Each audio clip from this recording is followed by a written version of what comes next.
ummiyina rasulam minhum yatslu alaihim ayatihi wa yuzakkihim wa yuallimuhumul kitaba wal hikmah wa in kanu min qablu lafi dhalalim mubin. Ashhadu an la ilaha illallah wahdahu la syarikalah wa ashhadu anna Muhammadan abduhu wa rasuluh sallallahu alaihi wasallam la nabiyya ba'dah. Allahumma salli ala Muhammad wa ala alihi wa ashabihi wa man tabi'ahum bi ihsanin ila yaumiddin. Faqala Allah ta'ala fi kitabihil karim, a'udzu billahi minasy syaithanir rajim, bismillahirrahmanirrahim. Ya ayyuhalladzina amanu taqullaha wal tanzur nafsum ma qaddamat lighad wattaqullaha innallaha khabirum bima ta'malun. Shadaqallahul azim. Yang sama kita hormati Bapak Pengurus Masjid Al-Munawwarah beserta jajarannya, yang saya hormati dan saya muliakan bapak-bapak dan ibu-ibu, kaum muslimin dan muslimat, jamaah Masjid Al-Munawwarah, Ahlus Saum yang dirahmati oleh Allah Subhanahu wa ta'ala. Kembali kita memanjatkan puji serta syukur yang setinggi-tingginya kehadirat Allah Subhanahu wa ta'ala. Alhamdulillahirabbil alamin. Kita sudah selesai melaksanakan sholat fardu subuh secara berjamaah. Dan hari ini merupakan hari Ahad terakhir kita di bulan Ramadan 1443 Hijriah. Harapan kita yang pertama, mudah-mudahan seluruh rangkaian amal soleh yang sudah, yang sedang, dan insya Allah yang akan kita lakukan di bulan ini diterima sebagai ibadah di sisi Allah Subhanahu wa ta'ala. Kemudian kita juga sangat-sangat berharap mudah-mudahan seluruh kesalahan dan dosa yang pernah kita lakukan di masa lalu dimaafkan dan diampuni oleh Allah Subhanahu wa ta'ala. Amin ya rabbal alamin. Kemudian salawat beserta salam sama-sama kita doakan kepada Allah, semoga senantiasa dicurahkan kepada Rasulullah, yaitu Nabi Muhammad sallallahu alaihi wasallam, dengan kalimat Allahumma sholli ala Muhammad wa ala ali Muhammad. Syafaah beliau sesuatu yang sangat kita butuhkan dalam kehidupan di akhirat kelak. Oleh sebab itu, sebagai wujud keseriusan kita untuk mendapat syafaah dari Rasulullah, mari kita buktikan dengan kita ikuti, kita contoh bagaimana cara yang dilakukan Rasulullah menjadikan Islam sebagai agama dan menjadikan Al-Quran sebagai panduan dalam menjalani hidup dan kehidupan kita.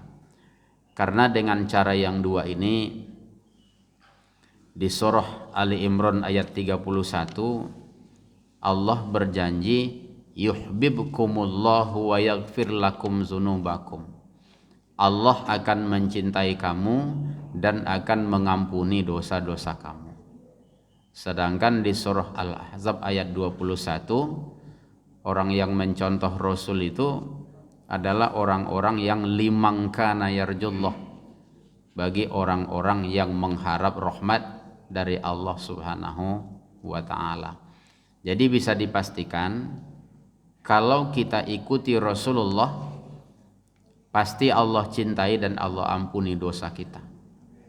Kalau kita contoh Rasul, pasti dilimpahkan Allah rahmatnya kepada kita, baik dari kehidupan dunia sampai nanti kehidupan akhirat.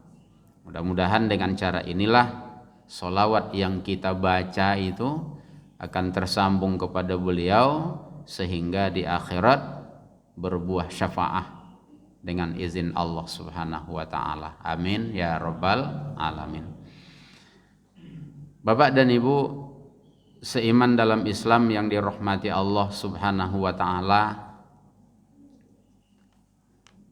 di awal atau di muqaddimah tadi, barangkali Bapak dan Ibu ingat ayat yang saya baca, yaitu di surah Al-Hasyr, tepatnya ayat yang ke-18.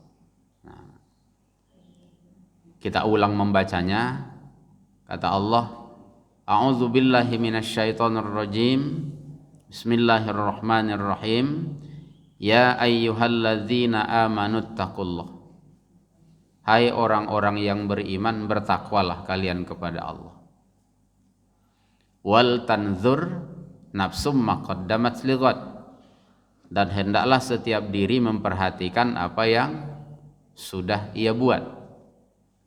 Wattaqullah, dan bertakwalah kepada Allah. Innallaha khabirum bima ta'malun. Sesungguhnya Allah Maha melihat apa yang kamu kerjakan. Nah, Bapak dan Ibu, kalau boleh kita pakai istilahnya, ayat ini manajemen takwa. Karena setelah kita beriman, disuruh Allah bertakwa. Sudah dikerjakan pekerjaan orang takwa, disuruh evaluasi. Nah, kenapa? Karena tidak tertutup kemungkinan di dalam melaksanakan sifat-sifat orang takwa itu ada kekeliruan, ada kesalahan, atau mungkin ada kelemahan-kelemahan yang kita lakukan sebagai manusia biasa, sehingga sifat-sifat takwa itu tak sempurna kita kerjakan. Maka disuruhlah berikutnya, wattaqullah, bertakwalah kepada Allah. Nah, hingga dengan harapannya, begitu takwa itu kita evaluasi, tahulah kita nanti di mana kelemahan kita, di mana kekurangan kita yang akibatnya membuat kita salah. Nah, setelah kita tahu itu, baru takwa yang kedua itu kita benahi. Nah, sehingga harapannya di saat nanti kita kembali kepada Allah subhanahu wa ta'ala, sifat-sifat takwa itu memang betul-betul sudah dapat kita laksanakan dengan baik. Setidak-tidaknya usaha kita sudah maksimal dalam meraih takwa di sisi Allah subhanahu wa ta'ala. Nah, adapun sifat-sifat takwa yang akan kita evaluasi itu beberapa kali pertemuan yang lewat sudah kita bahas. Nah, paling tidak kemarin ada 6 ya Bapak dan Ibu. Sebelum kita sambung, kita tengok. Pertama, kemarin sifat takwa itu dia hidup mengikuti apa maunya Allah. Karena dalam hidup ini dia mengikuti petunjuk dari Allah. Kalau di periode kita ini petunjuk kita ya Quran. Nah, itu yang kita latih di bulan Ramadan. Nah, kita ikuti arahan, kita ikuti apa maunya Allah. Dan ini mesti dipraktekkan dalam kehidupan di bulan Ramadan maupun di luar Ramadan, supaya nanti takwa kita itu tidak temporer, tidak hanya di bulan Ramadan saja.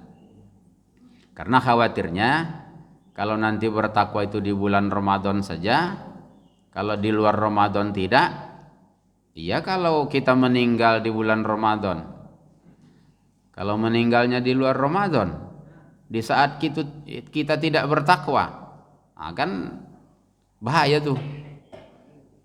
Kita meninggal di saat ampunan belum dapat.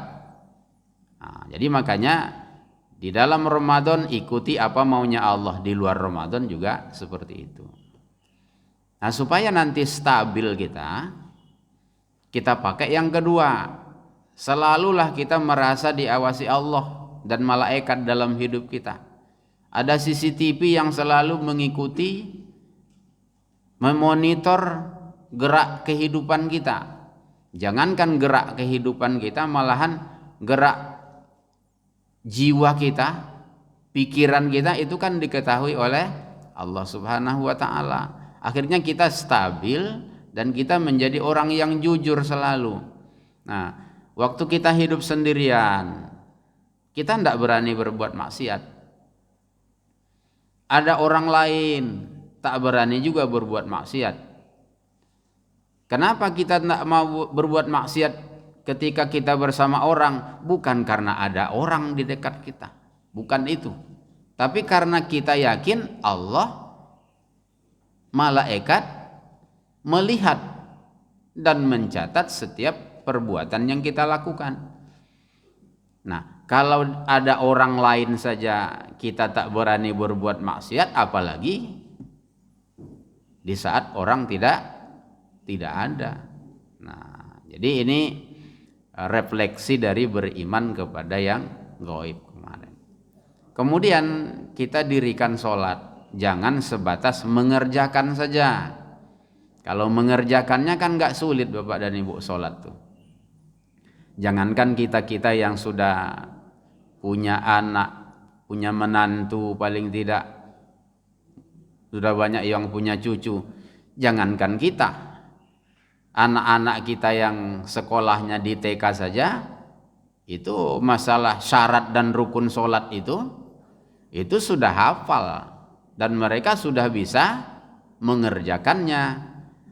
Nah, cuman mereka kan mengerjakan aja apa yang mereka baca dalam sholat, dan kemudian seperti apa prakteknya di luar sholat mereka nggak mengerti itu. Yang penting sholat gitu. Nah, kalau yang mendirikan sholat tentu tidak sebatas itu. Nah, maka nilai-nilai sholat itu kita praktekkan dalam kehidupan di luar sholat. Sholat kita itu paling-paling 1 jam sehari, tapi kalau menegakkannya 24 jam dalam sehari, sehingga tercegah kita dari perbuatan keji, tercegah kita dari perbuatan yang mungkar. Kalau ringkasnya, di luar sholat hendak kita kerjakan lagi yang dilarang Allah, hendak kita tinggalkan lagi apa yang disuruh oleh Allah. Nah, itu baru dikatakan menegakkan sholat. Seperti itulah sholatnya orang takwa itu.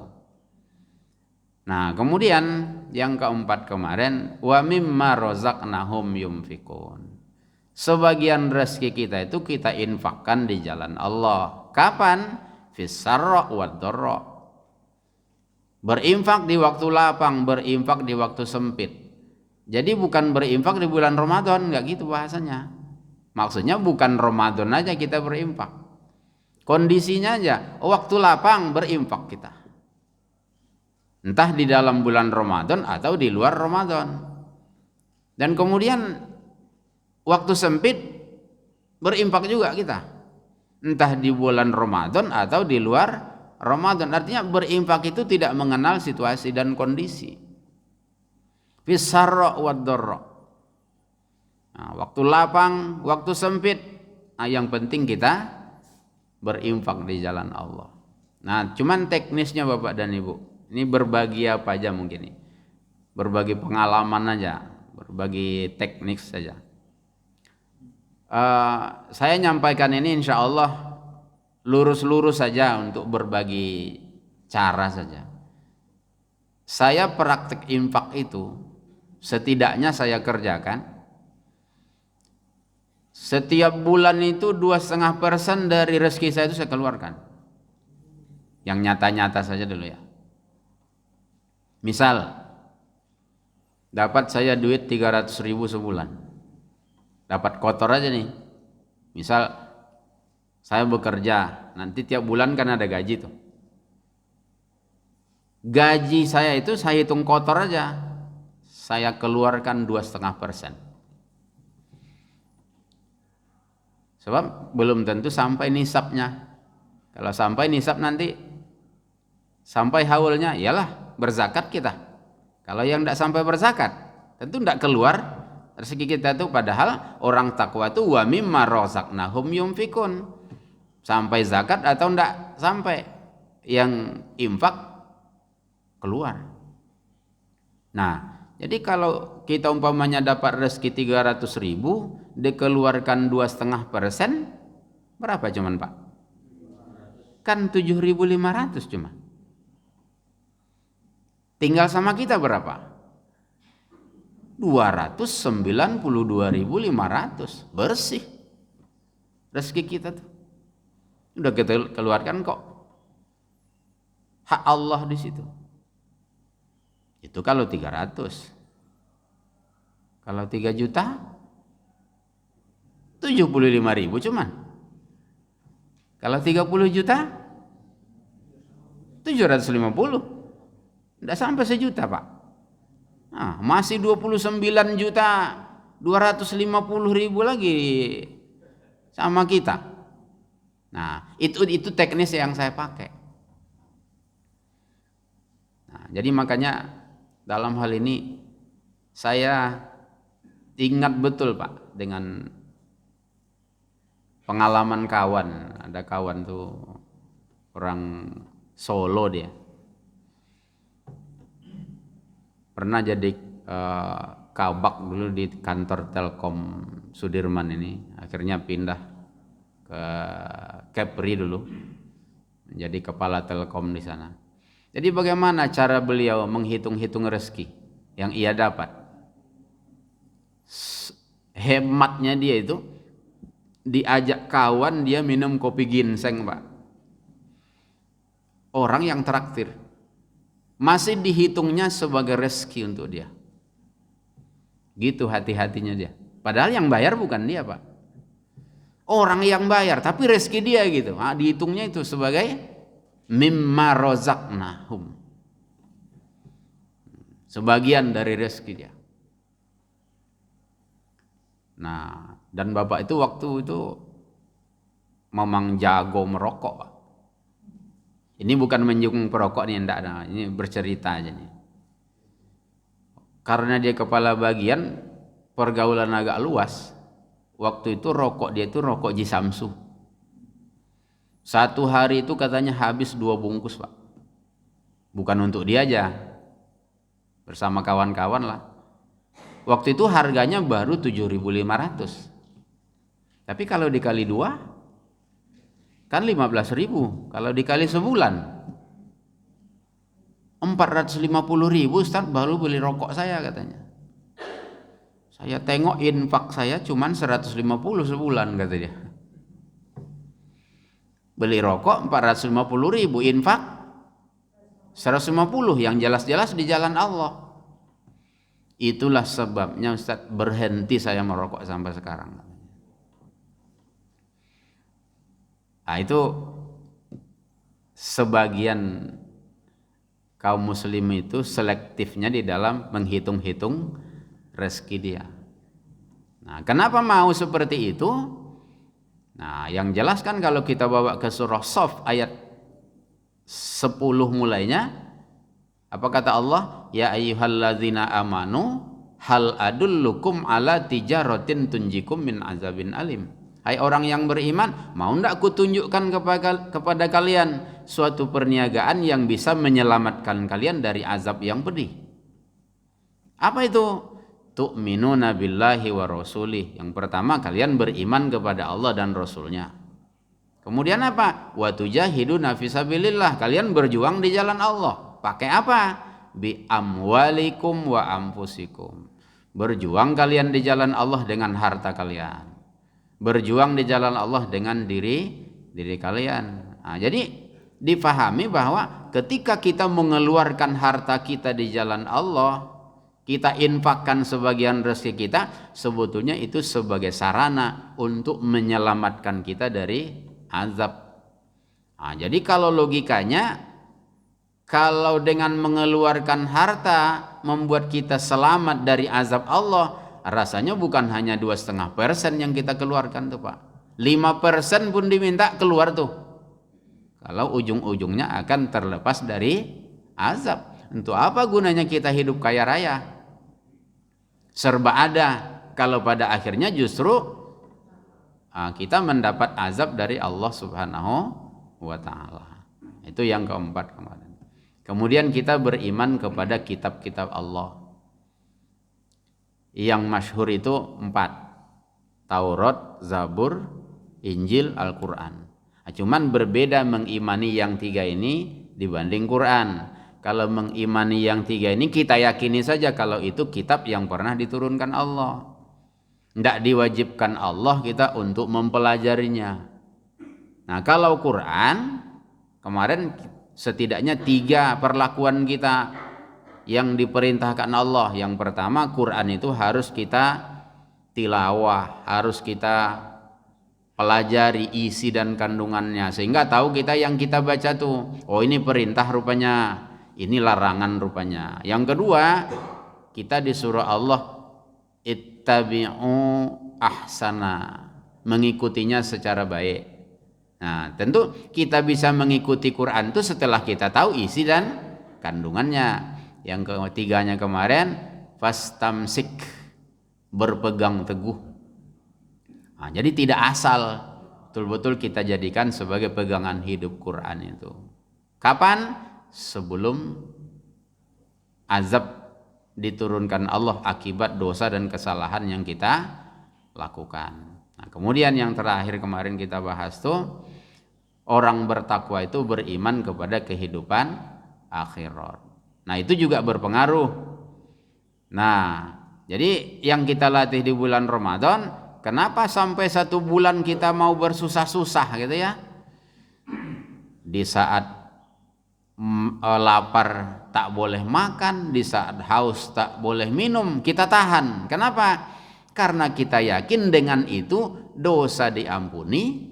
Dengan diampuni dosa, kita wafat, insya Allah tempatnya di dalam surga. Kapan itu? Di akhirat. Nah, sehingga dengan adanya janji Allah menyelamatkan kita dari azab Allah di akhirat, dan kita yakin dengan kehidupan akhirat itu, nah apapun kita lakukan semasa hidup di dunia ini agar bahagia hidup kita di akhirat kelak. Nah, itu yang sudah kita bahas pada pertemuan yang lewat.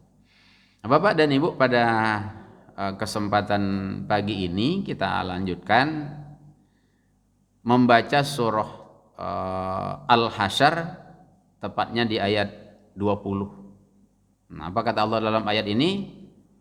La yastawi ashabun nari wa ashabul jannah. Tidak sama ashabun nar atau ahli neraka wa ashabul jannah dengan ahli surga. Ahli surga yang mana, Bu? Yang mana ahli surga? Mana sifat-sifatnya? Yang 6 tadi yang sudah kita bahas. Itu sifat-sifat ahli surga semasa hidup di dunia. Diaturnya hidupnya sesuai maunya Allah, merasa diawasi oleh Allah, ditegakkan sholat, diinfakkan sebagian rezekinya, diyakininya kitab-kitab Allah, yakin dia dengan kehidupan akhirat. Itu sifat-sifat ashabul jannah. Itu kan orang takwa tuh. Kata Allah, tidak sama orang takwa itu dengan ahli surga itu dengan ahli neraka. Yang tentu saja perlu kita juga lihat juga hal-hal yang menyebabkan orang tidak bisa masuk ke dalam surga. Apa penyebabnya? Kita tengok satu-satu di mana sampainya nanti. Yang pertama yang menyebabkan orang masuk neraka, tidak diizinkan Allah dia masuk surga, akidahnya bermasalah. Bermasalah akidahnya. Nah, sebab nanti kalau akidah ini bermasalah, itu kebaikan yang dilakukan itu tidak akan bernilai ibadah di sisi Allah. Sudahlah kebaikannya tidak bernilai ibadah, dosanya pun nggak diampuni. Nah, siapa itu? Orang musyrik. Nah, jadi kalau kita ini sebetulnya bisa saja jadi musyrik, Pak. Bisa aja. Kalau musyrik itu kan orang yang mempersekutukan Allah. Yakin enggak orang musyrik itu Allah itu ada? Ya Pak? Yakin. Yakin enggak orang musyrik itu kalau yang akan disembah itu Allah? Yakin. Kenapa musyrik? Di satu sisi dia yakin Allah yang akan disembah, tapi di sisi lain disekutukannya Allah dalam menyembah tadi. Jadi kalau gitu enggak mesti nyembah patung. Nah, maka syirik yang paling kecil saja apa Pak? Bu? Syirkul asghar, syirik kecil itu apa? Ria. Nah coba tuh. Enggak sempat membuat kita keluar dari Islam tuh ria tuh. Tidak sempat rusak akidah kita tuh, tapi tetap saja amal kita tidak bernilai di sisi Allah Subhanahu wa Ta'ala. Kita rajin setiap sholat ke masjid. Harapannya apa? Ini nih saya sholat tiap waktu ke masjid saya. Kalian ngapa? Nah itu kan tujuannya biar dipuji orang jadinya. Berinfak kita, kalau tidak disebut berapa jumlahnya dari siapa, sudahlah tuh, ngomel-ngomel ke pengurus, misalnya seperti itu ria, belum merusak akidah. Kalau sempat merusak akidah, na'udzubillah, apa kata Allah di surah An-Nisa ayat 48? Innallaha la yaghfiru ayyushraka bihi. Sesungguhnya Allah tidak akan mengampuni dosa orang-orang yang mempersekutukan sesuatu dengannya. Di surah An-Nisa 116 itu juga pangkalnya Pak. Allah tidak mengampuni dosa orang-orang syirik atau orang-orang yang mempersekutukan Allah dengan sesuatu. Apa sebab? Karena kata Allah, innahu may yusyrik billahi faqad iftara isman azima. Karena orang yang berbuat syirik itu sudah melakukan dosa besar. Innahu may yusyrik billahi faqad dhalla dhalalan ba'ida. Siapa yang mempersekutukan Allah, dia sudah tersesat jauh sekali. Nah, bagaimana kalau kita tengok tafsir dari Ibnu Katsir misalnya? Orang ini tidak akan diampuni Allah dosanya apabila dia belum bertaubat sebelum ia meninggalkan dunia ini. Nah, jadi kalau sempat nanti kita syirik, tidak bertaubat sebelum meninggal kita bawa dosa syirik, tidak akan diampuni Allah dosa kita. Ya Pak? Itu dia. Timbul pertanyaan, tapi kan Ustadz kita beramal soleh. Iya. Tapi apa kata Allah di surah Az-Zumar ayat 65? Walaqad uhiya ilaik, dan sesungguhnya sudah diwahyukan kepadamu Muhammad, wa ilal ladzina min qablik, dan kepada nabi-nabi yang sebelummu. Sebelummu yang mana? Mulai dari Isa sampai kepada Nabi Adam. Itu kan Nabi sebelum Muhammad. Kalau potongan ayat itu kita tengok, rupanya wahyunya sama intinya. Wahyu Allah kepada Adam sampai kepada Nabi Isa sampai kepada Muhammad, inti wahyunya itu sama. Apa intinya? La in asyrokta, apabila engkau berbuat syirik, layah batonna amaluka, niscaya hapuslah pahala amalmu. Terus bagaimana? Wala takunanna minal khosirin, engkau menjadi orang-orang yang merugi. Kalau yang rugi itu gimana? Kalau kita contohkan orang jualan, modal keluar, waktu habis, dihitung, jangankan untung dapat, modal yang habis. Nah, dalam beramal kita gitu juga. Karena ada syirik tadi, bersodakoh, itu kan pekerjaan kita. Duit habis, waktu habis, energi habis, tapi tidak bernilai pahala di sisi Allah Subhanahu wa ta'ala. Nah, jadi makanya Bapak dan Ibu, dalam hidup ini tidak cukup hanya berbuat baik, tapi hal-hal yang akan merusak kebaikan kita itu juga harus kita hindari. Nah, lebih menakutkan nanti lagi di surah Al-Maidah ayat 72 tuh. Apa kata Allah? Innahu may yusyrik billahi faqad harramallahu alaihil jannah. Nah, sesungguhnya siapa saja yang mempersekutukan Allah, maka Allah mengharamkannya masuk surga. Itu dia yang na'udzubillah. Jadi kalau Allah yang mengharamkan seseorang masuk surga, itu tidak ada lagi yang bisa memberikan pertolongan. Rasulullah pun tidak bisa beri syafaat. Jadi makanya harus diwaspadai perbuatan syirik, walaupun syirik kecil, karena itu akan berpengaruh kepada amal kita. Yang kedua, yang membahayakan itu kesombongan. Nah, al-kibir kalau bahasa hadisnya.